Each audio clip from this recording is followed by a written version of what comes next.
Everyone who is watching this video today will be affected by the articles that I'm going to read to you. Whether or not you own a string trimmer, a mower, hedge trimmers, or if you just live by somebody that does, this will affect you. And some people are going to love it. Some people are going to absolutely hate it. So I got two articles and a personal story that I was even shocked by. So what are we talking about today? Well, if you didn't already know, Honda mowers are arguably the best gas-powered mowers on the market today. You just don't get any better. They have honed their craft to the point of perfection, and they're not going to make them no mo. Starting September 2023, they're going bye-bye. Yes, you heard me correctly. The number one gas-powered mower on the market today will no longer be making mowers. Now, reading some of these numbers, my mind is sort of boggled. So it says, Home Depot is aiming for 85% of outdoor power equipment sales to be generated by items that run on rechargeable battery technology instead of gas by the end of 2028. That means that your Milwaukee IA mowers, your Ryobi not Ryobi mowers,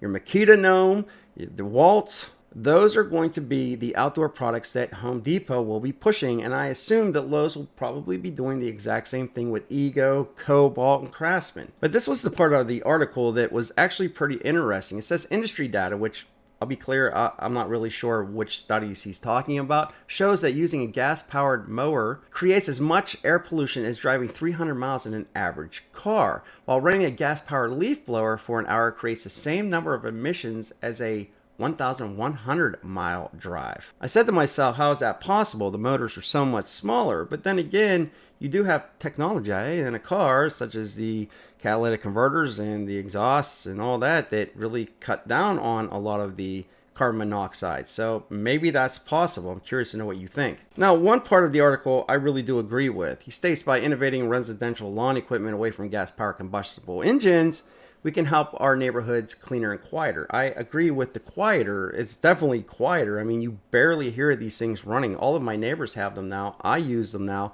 You do not hear these things going, even with the blades on. That said, I haven't noticed giant plumes of smoke rising over everybody's house when they were cutting their grass. So, I mean, I guess he has a point. You might not be smelling so many fumes, but it's definitely quieter. So this is where it got interesting for me. Last week I had a garage sale, yard sale, whatever you want to call it, and a neighbor of mine had a gas-powered Honda mower that was only a year old and used a handful of times. This thing looks like it came off the showroom floor. It's an $800 mower if you buy it new. He had extra blades for it and he was selling it for $250.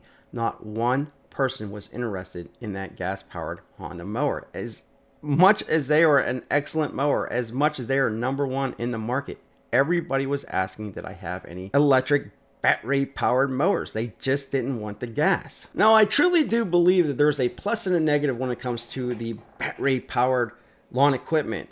The plus is they're super easy to use. Anybody can start these by a push of a button. There's no maintenance. You don't have to worry about your gas going, your carburetor gunking up, changing spark plugs, oil changes, nothing. Every year that I've owned my Egos and Ryobis, not Ryobis, they have started perfectly every single spring with no issue. Your gas going bad, mixing gas, and this applies to not only the mowers, but your hedge trimmers, your gas blowers, your trimmers, everything. There's just no maintenance to these things. And as far as it goes with the lawn mowers, the push mowers, the self-propelled mowers, they're reasonably priced. However, the batteries could be a little bit expensive for you. There are ways around that. You can buy the batteries on sale. So if you do need an extra battery, you just stock up on them. You buy one on July 4th or December and you have an extra one ready to go. You know, in case the one that comes with the mower blows out, which, by the way, I've never had an issue with Ryobi or Ego. When it comes to the push self-propelled mowers, the string trimmers, all that good stuff, they are a little bit more expensive, but not to the point that they are insane. Where you start getting to the insane prices are the riding zero-turn mowers, where it comes with different types of batteries, and they get very expensive. So if they want to compete with the zero turns that run on gas, they need to lower the prices. Let's be real, this technology is newer. It's not something that's been around for years and years and years like gas. So your zero turn, your larger ticket items, they are way more expensive than you can buy a professional grade zero turn mowers. So prices definitely need to come down on those. However, again, the self-propelled, the weed eaters, they might be a little bit more expensive, but they're around the same ballpark. But we talked about this before. I've converted everything to electric, and it's not because, I'm worried that all my trees are going to die in my backyard. It's because, number one, they're not as loud, and number two, they're just as powerful. Number three, they're super, super easy to use. Again, no maintenance. But whether or not you like this or not, this is happening. It's 85% in the year 2028. That means you're no longer going to be able to go in and find a Honda mower that runs off gas. As much as people love them, I just don't think they're selling as much as they used to. Anytime I walk into the Home Depot, I see somebody walking out with an electric battery powered mower or a string trimmer, a hedge trimmer. I just don't see that many people buying gas. And what really opened my eyes is when I had the $250 Honda mower sitting there, almost brand new, and I couldn't sell it for the garage sale. And there was hundreds of people that came by here. They all wanted the electric. They all wanted a battery powered mower. And that right there really sort of opened my eyes to say, this is where the market's going. But I want to know what you think.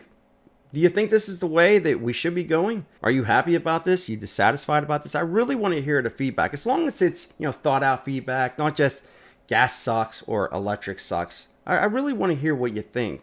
Educate us. Why is gas better than electric? Why is electric better than gas?